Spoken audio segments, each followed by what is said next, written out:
Louez, louez, gloire à Jésus, péché, moi effacé. Oh, louez, louez, gloire à Jésus, tout le monde veut louer, péché, moi effacé. Bonjour et bienvenue à la deuxième leçon. Explorons la parole de Dieu. Dans notre première étude, nous avons vu la période de l'innocence et la manière dont elle s'est terminée avec la perte de cette innocence. Cette perte d'innocence a donné lieu au temps de la conscience.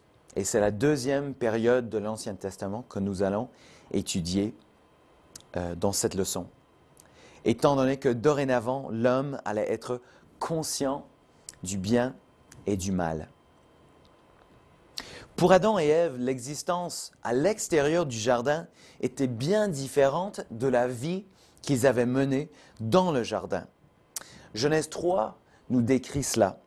Adam, au lieu de simplement prendre soin d'un vrai paradis qui donnait de son fruit librement, le sol même était maudit et Adam allait devoir dorénavant se tailler une vie par la sueur de son front et avec force de peine, se battant incessamment pour contrer ou contre les herbes et les ronces. Ève, pour sa part, allait vivre différemment la peine de sa désobéissance. Ça, on l'a vu aussi dans la première leçon.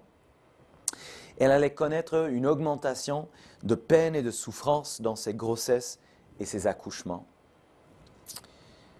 Son premier fils, commençant à regarder sa famille et la descendance, son premier fils s'appelait Caïn et son deuxième s'appela Abel. Comme il en est souvent, il y a eu des différences entre les deux frères. Caïn était cultivateur alors qu'Abel était éleveur de bétail. Mais il y avait aussi des différences au niveau spirituel. Et ça, on le verra plus loin. On présume que Adam et Ève ont dû apprendre ou inculquer à leur fils certains principes à propos de l'adoration de Dieu, comment exprimer leur adoration, comment rentrer en relation avec Dieu. Et le fait justement qu'il fallait exprimer leur adoration de Dieu à travers les sacrifices. Parce que c'est justement la question des sacrifices qui révèle la plus grande différence entre les deux. Caïn a amené les fruits de la terre comme offrande à Dieu et Abel a amené le premier-né de son troupeau. Dieu a accepté le sacrifice d'Abel, mais non celui de Caïn. Et ça irritait Caïn. Genèse 4, 6 et 7 dit ceci, « L'Éternel dit à Caïn, « Pourquoi es-tu irrité et pourquoi ton visage est-il abattu? Certainement, si tu agis bien, tu relèveras ton visage. Et si tu agis mal, le péché se couche à la porte et ses désirs se portent vers toi. Mais toi, domine sur lui. » Dieu désirait régler les choses avec Caïn. Il voulait maintenir une bonne relation avec lui et lui a donné une autre occasion de rectifier ce qui n'allait pas avec son offrande. Ce qui n'allait pas entre eux dans leur relation.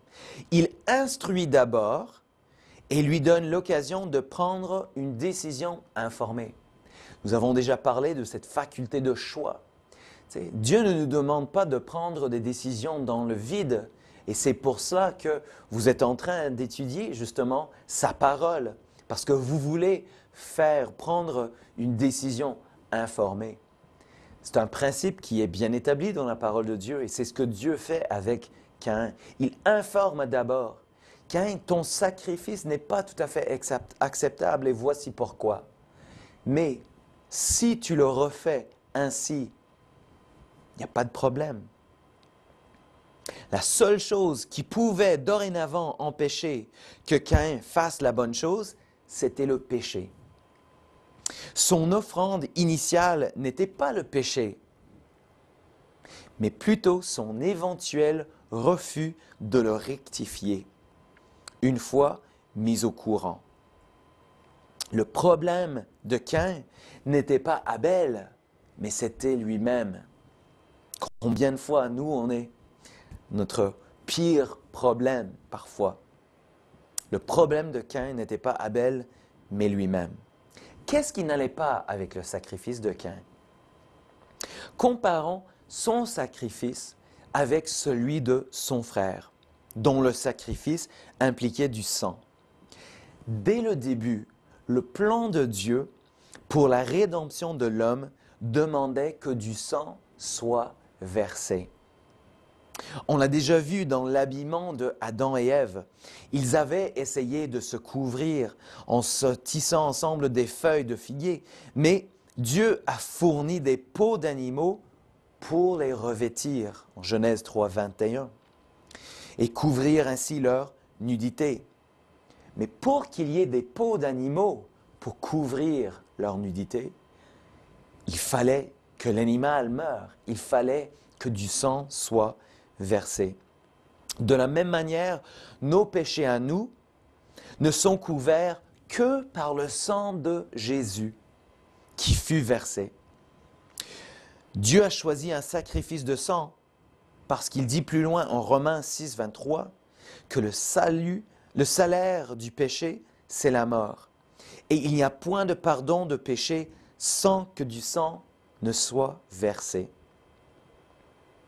Adam avait dû transmettre ce principe à Abel pour qu'il sache amener un sacrifice agréable à Dieu, un sacrifice qui impliquait du sang.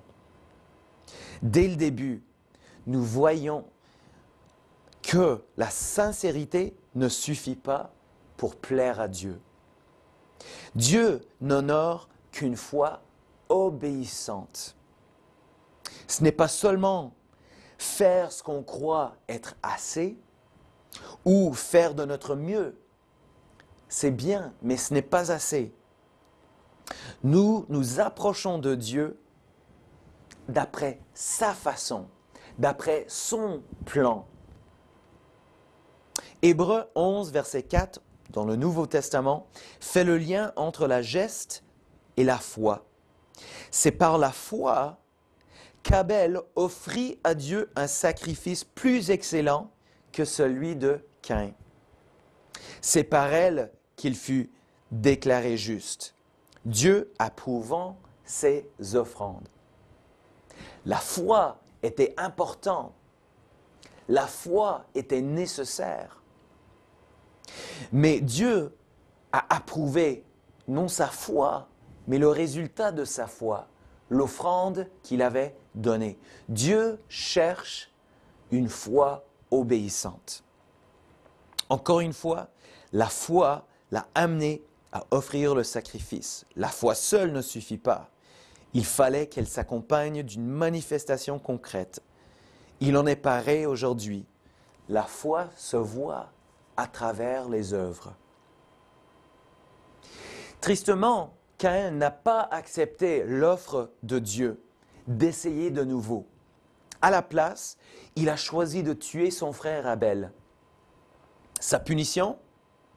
Comme la désobéissance de ses parents les ont obligés à quitter le jardin, la désobéissance de Caïn a eu comme résultat qu'il aille vivre en vagabond, errant sur la terre, qui allait maintenant lui être infructueux. On se rappelle que Caïn était le cultivateur, mais maintenant qu'il avait été jugé par Dieu à cause de sa désobéissance, même ses talents de cultivateur n'allaient pas lui importer quoi que ce soit, parce que la terre allait lui être infructueuse.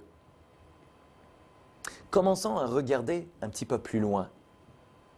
On va laisser de côté Adam et Ève un petit peu, et puis Abel et Caïn.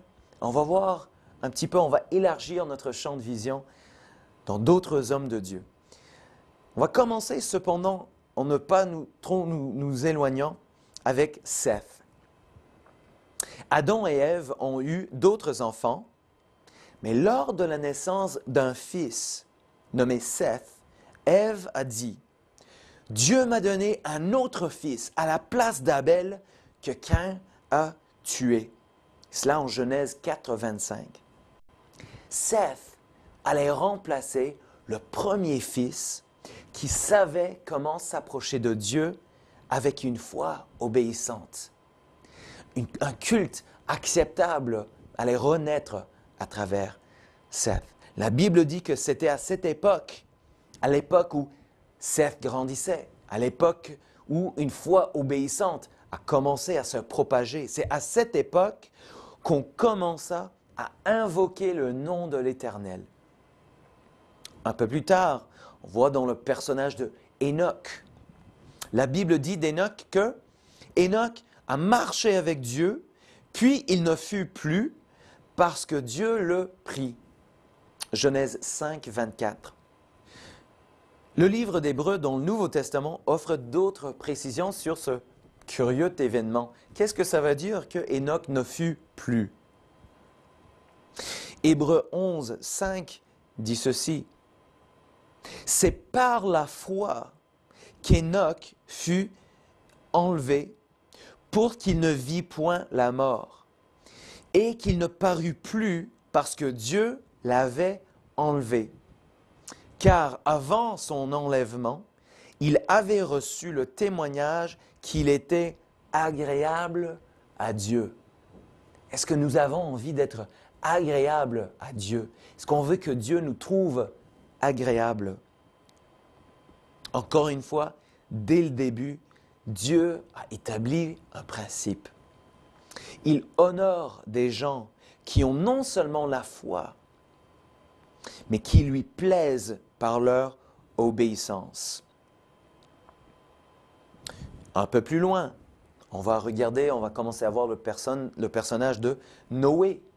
C'est le personnage clé d'une histoire dont beaucoup de personnes sont très familiers.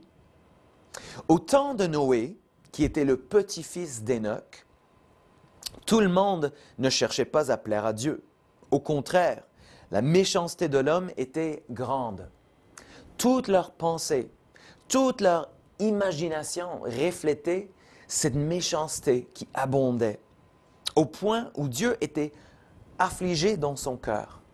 Genèse 6, versets 6 et 7.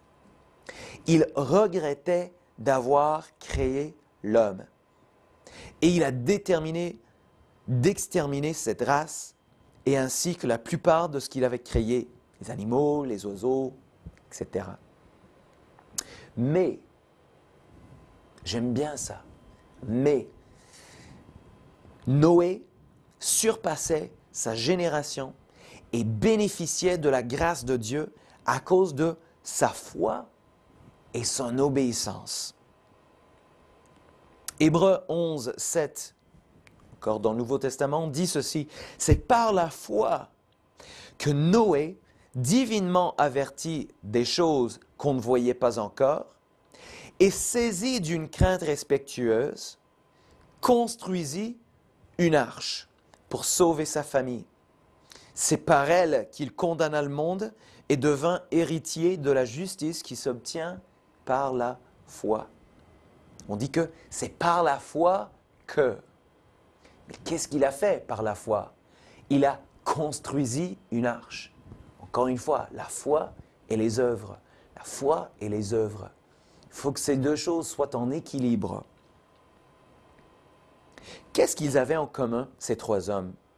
Seth, Hénoch et Noé.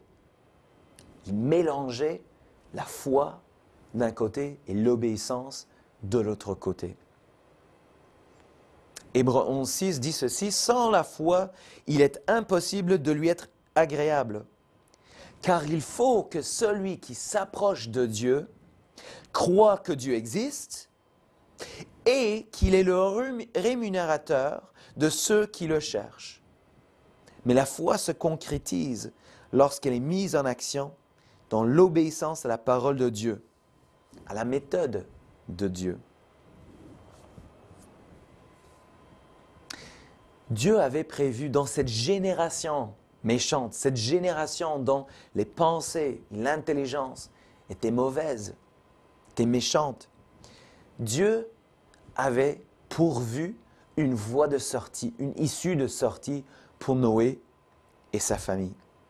Mais il a demandé à Noé qu'il ait la foi et qu'il soit obéissant. Dieu a donné à Noé des instructions bien spécifiques quant à la construction de l'arche. Et cette histoire se trouve en Genèse 6, 14 et 16, puis encore plus loin en Genèse 7, le verset 2. Dieu avait donné des instructions bien précises quant à la construction de l'arche. Quant à la matière, il fallait que l'arche soit faite avec du bois de gopher. Quant à la disposition de ce bâtiment, de ce bateau, Dieu dit, tu disposeras cette arche en cellules et tu l'enduiras de poids en dedans et en dehors. Question de fenêtre, il y aura une fenêtre, une porte et les cellules seraient réparties sur 3 étages. En ce qui concerne la taille, encore une fois très spécifique, la longueur de l'arche allait être de 300 coudées, à peu près 165 mètres. La largeur, 50 coudées, ou 27 mètres.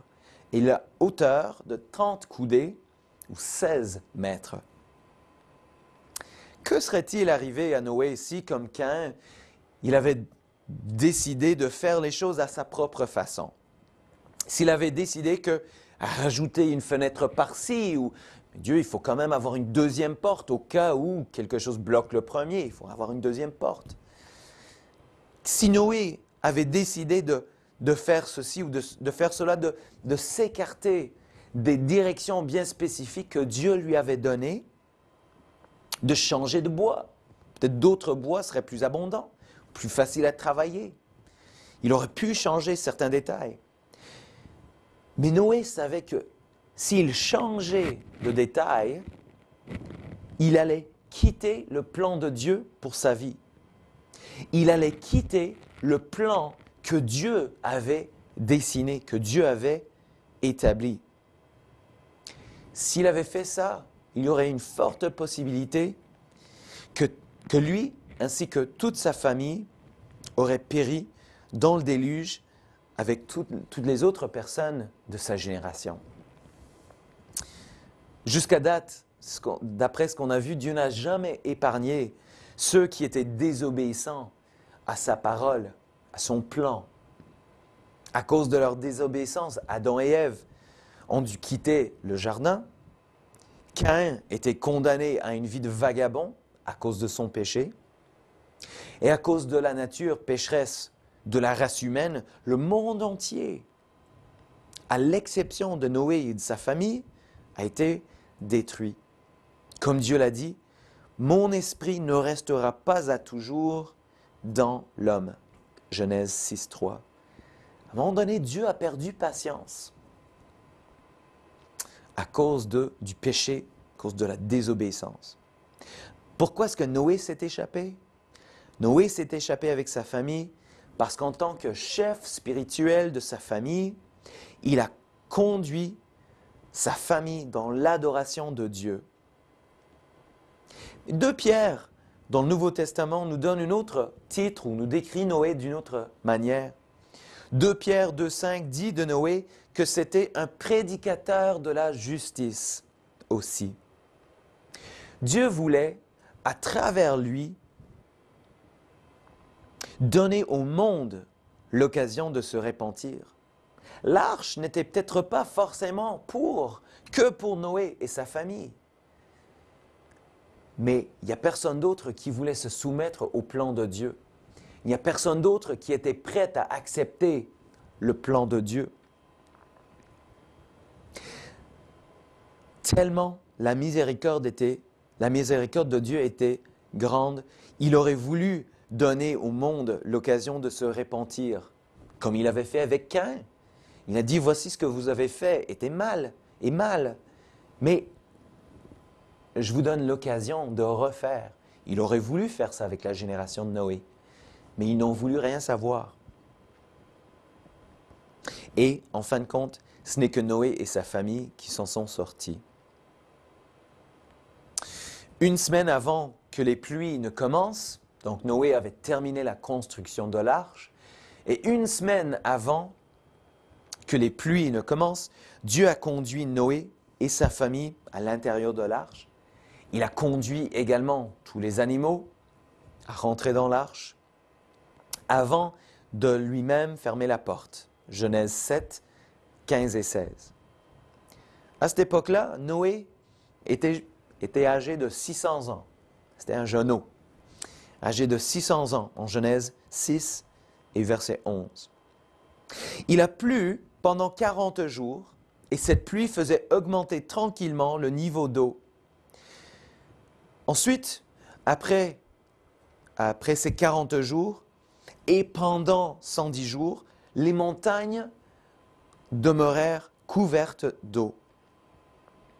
150 jours donc après le début du déluge, l'arche est venue se poser sur le dessus du mont Ararat. 2 mois et demi plus tard, les sommets des autres montagnes sont devenus visibles. 40 jours plus tard, Noé a ouvert la fenêtre et a lâché un corbeau et une colombe. La colombe ne trouvait pas d'endroit où se poser et est retournée à l'arche. Après 7 jours, Noé a envoyé la colombe une deuxième fois. Et cette fois-ci, à son retour, elle avait une feuille d'olivier dans son bec. Finalement, après encore 7 jours, Noé envoya la colombe à nouveau. Mais cette fois-ci, elle n'est jamais retournée. Cette illustration de l'arche est bien importante. Pendant les mauvais jours, pendant une situation, une génération un peu chaotique, un peu mauvaise, un peu méchante, un peu beaucoup même, pendant ces mauvais jours, Dieu avait fourni à Noé et à sa famille un refuge. Un endroit où les difficultés auxquelles le monde faisait face n'allaient pas pouvoir les atteindre. Dieu veut en faire autant pour vous. Lorsque les choses difficiles de la vie vous entourent, Dieu a prévu un lieu de sûreté pour vous. Ce lieu de sûreté, c'est l'Église, c'est la famille de Dieu, c'est la parole de Dieu, c'est la présence de Dieu, c'est une relation vivante avec Dieu. Lorsque vous serez entouré par des choses difficiles, des situations, des circonstances qui semblent vous dépasser, Dieu a fourni pour vous un lieu de sûreté. Merci Seigneur. Appuyez-vous sur lui. Si vous avez besoin d'un lieu de sûreté, appuyez-vous sur lui. Faites appel à lui. Amen. Donc après un total de 1 an et 17 jours dans l'arche, Dieu a dit à Noé qu'ensemble avec sa famille et les animaux, il pouvait sortir. Genèse 8, les versets 13 à 18. Une des premières choses que Noé a fait, une fois dehors, était de construire un autel sur lequel il a offert des sacrifices à Dieu. Quand Dieu fera quelque chose dans votre vie, quand vous allez vivre des miracles, quand vous allez vivre une délivrance, quand vous allez vivre une bénédiction, n'oubliez pas, la première chose que nous devons nous rappeler de faire, c'est de faire une espèce d'offrande, de faire une espèce d'autel, quelque chose qui va nous rappeler de ce que Dieu a fait, mais aussi quelque chose qui exprime notre reconnaissance à Dieu pour ce qu'il fait dans notre vie, pour la délivrance, pour le miracle, pour le baptême du Saint-Esprit. Amen. Souvenons-nous de lui remercier à chaque fois qu'il fait quelque chose dans notre vie. Alléluia. Certains, on va poursuivre un petit peu plus loin là maintenant, certains ont tendance à minimiser l'importance de l'Ancien Testament en termes d'application moderne. Et Matthieu, dans le Nouveau Testament, Matthieu 24, versets 37 à 44, trace un parallèle entre justement les jours de Noé et les jours qui précéderont le retour de Jésus. À partir donc de verset 37, Matthieu 24 dit ceci, « Ce qui arriva du temps de Noé arrivera de même à l'avènement du Fils de l'homme. Car dans les jours qui précédèrent le déluge, les hommes mangeaient et buvaient, se mariaient et mariaient leurs enfants, jusqu'au jour où Noé entra dans l'arche. On va s'arrêter là juste un instant pour faire une petite pause. Soyons clairs. Les questions de manger et de boire, marier et donner en mariage ses enfants, ne constituent en eux-mêmes rien de mauvais. Ce n'est pas là les signes de débauche d'une génération. Ce sont des choses d'ailleurs normales dans la vie. Dieu a ordonné le mariage et celui-ci est béni par lui. Il n'y a pas de question. Là où les choses deviennent problématiques, c'est lorsqu'elles prennent plus d'importance, donc cette question de manger, boire, marier, donner en mariage, quand ces choses-là prennent plus d'importance que notre relation avec Dieu.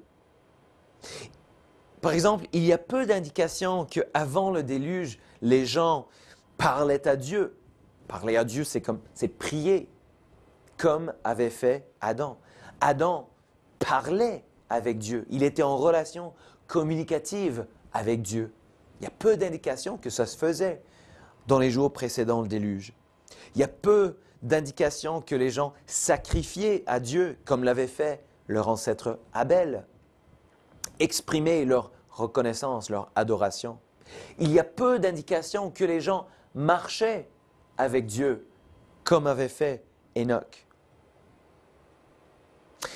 D'ailleurs, si on retrace un peu ces générations, dans Genèse 6, 1 à 2, il semble que la lignée de Seth, donc cette lignée où les gens commençaient à nouveau à savoir comment rentrer en relation avec Dieu, comment exprimer leur adoration à Dieu, cette lignée juste de Seth a commencé à s'entrer en relation, en mariage avec la lignée charnelle de Caïn.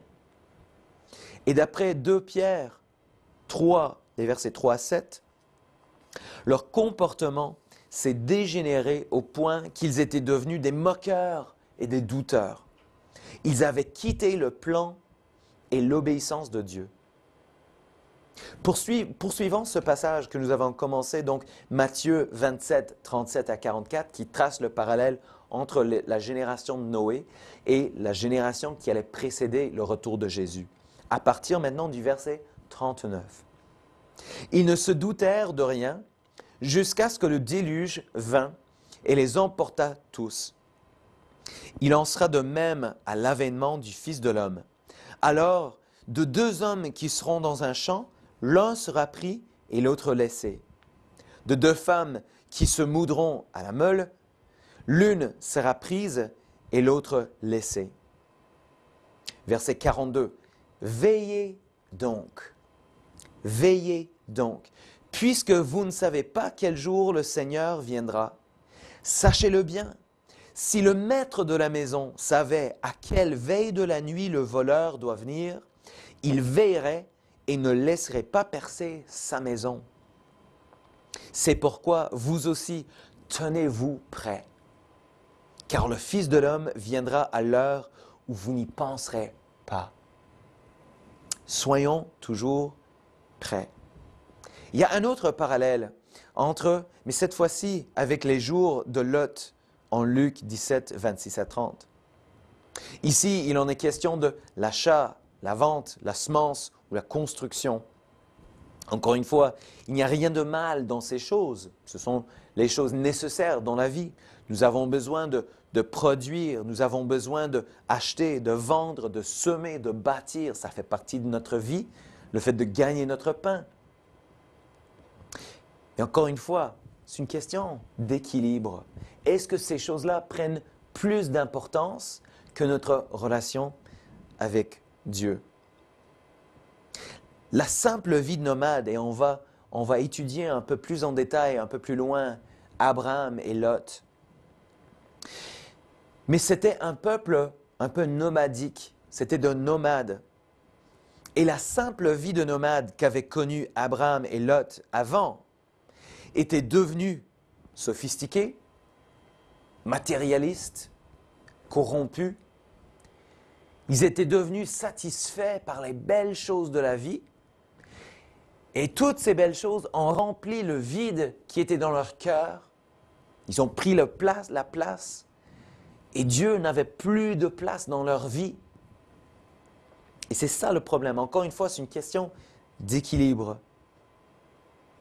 Ils avaient été distraits par les choses du monde au point où leurs pensées étaient continuellement mauvaises. Et Dieu a dit, en Genèse 6, les versets 5 à 13, il dit « Je vais les détruire avec la terre ». Le problème, en gros, les gens vivaient insouciants. Que ce soit question de manger, boire, marier, donner un mariage, acheter, vendre, semer, construire. Le problème, c'était que les gens vivaient insouciants. La race humaine était prise dans ses habitudes. Finalement, le jour avant le jugement, le jour avant que la pluie ne commence à tomber, avant le déluge, le jour avant la destruction de la ville où habitait Lot, c'était un jour comme tous les autres. Et les gens étaient tous insouciants. Il n'y avait pas d'avertissement en disant exactement quand le jugement allait venir. Jésus dit en Matthieu 24, 39, « Et ils ne se doutèrent de rien, jusqu'à ce que le déluge vint et les emporta tous. » Le parallèle entre les jours de Noé et notre génération est encore plus marqué, étant donné l'extrême méchanceté qu'il y a dans le monde aujourd'hui. C'est incroyable les choses que nous voyons à la télévision, que nous lisons dans nos journaux, que nous voyons dans l'Internet, sur le web. C'est incroyable la méchanceté, cet esprit concurrentiel qui existe dans le monde. Des guerres, des rumeurs de guerre. 2 Timothée 3, 1 à 4 décrit clairement notre génération et déclare que ces caractéristiques peuvent être les signes des derniers jours.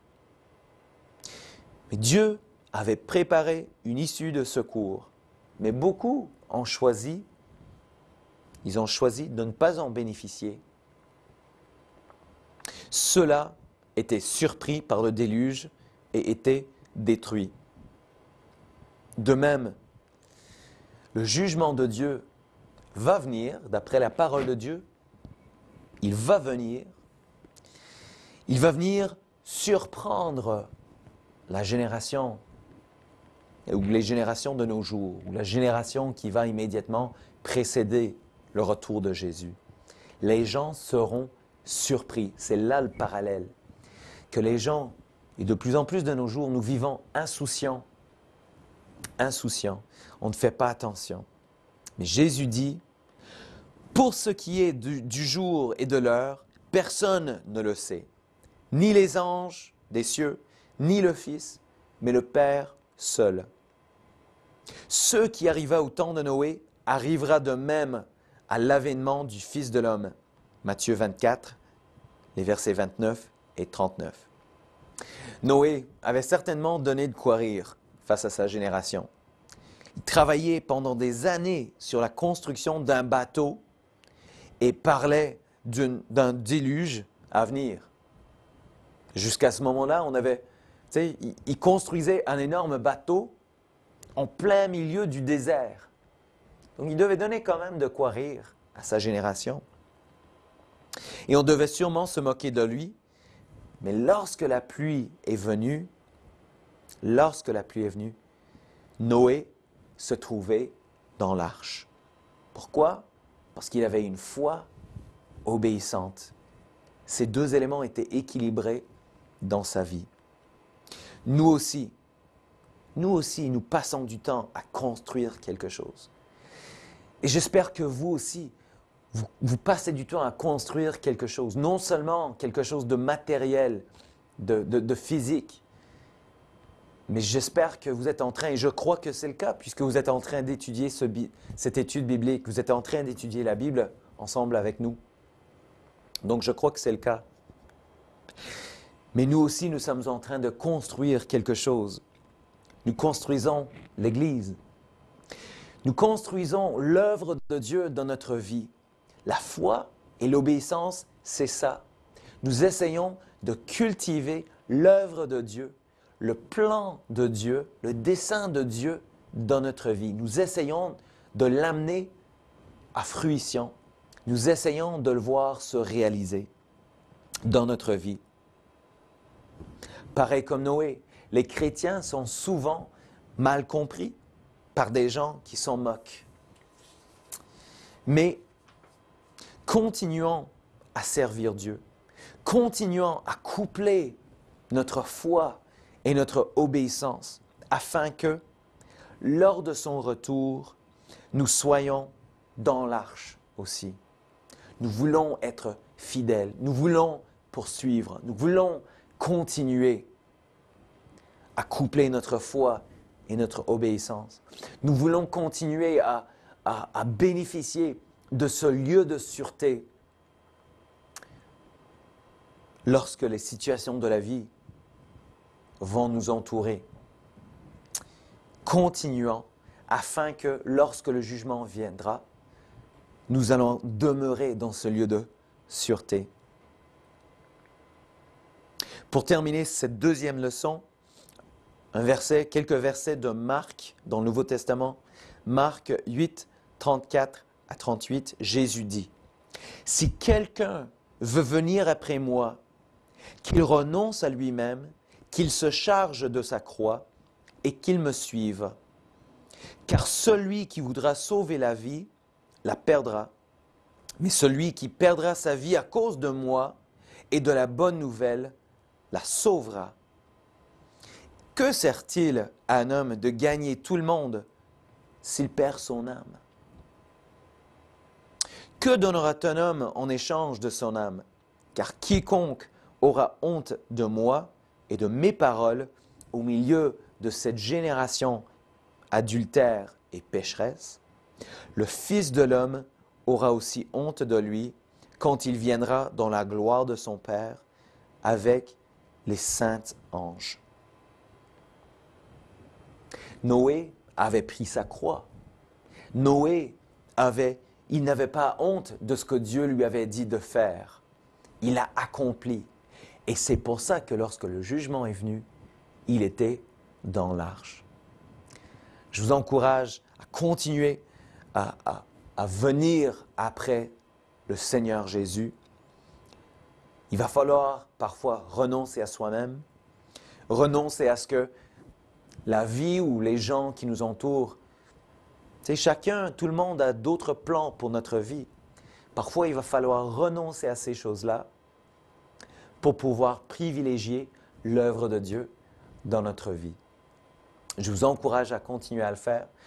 Je vous invite à revenir pour voir la troisième leçon. Nous allons continuer notre exploration de la parole de Dieu. Explorons la parole de Dieu ensemble. Que Dieu vous bénisse. Louez